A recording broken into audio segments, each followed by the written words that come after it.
Hello guys and welcome back to the channel, and this is Morris from the best online tutorials here. And in today's video I'm going to show you how to fix the error code on your Bosch dishwasher. So guys, the error code we're looking at in today's video is the E14 error code. So what is the E14 error code? The E14 means the flow meter, a sensor that tracks water intake, has failed or has detected improper water flow. The dishwasher may fill slowly, stop mid-cycle, or show error at the end, even if it seems to run smoothly. So it's basically a sensor that tracks your water intake being damaged. Now, what is that sensor? This is what the sensor looks like, and this is what it looks the back of your washer looks like. So when the inlet valve is either damaged or something along the lines of this is damaged, you're going to be having this issue. All right, so what are the common causes of this issue? So the first is the actual faulty flow meter. It's most frequent in Bosch washers.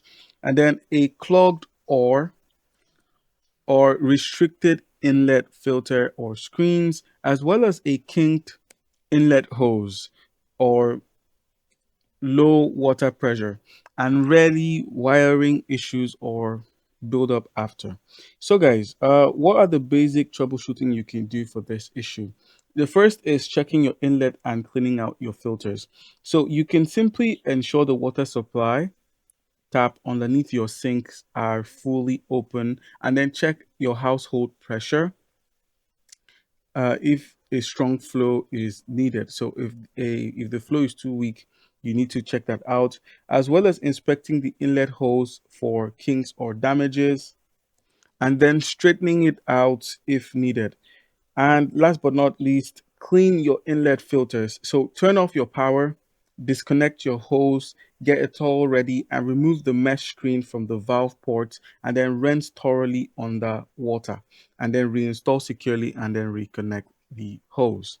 All right, so if your flow meter is actually damaged, you might need to get it repaired. So if the error persists, the flow meter is likely bad. So just unplug your dishwasher, and then at the base or the front panel, simply locate the flow meter, often around the heat exchanger, and then disconnect the wiring, and you can get a new part for at least $20 or more.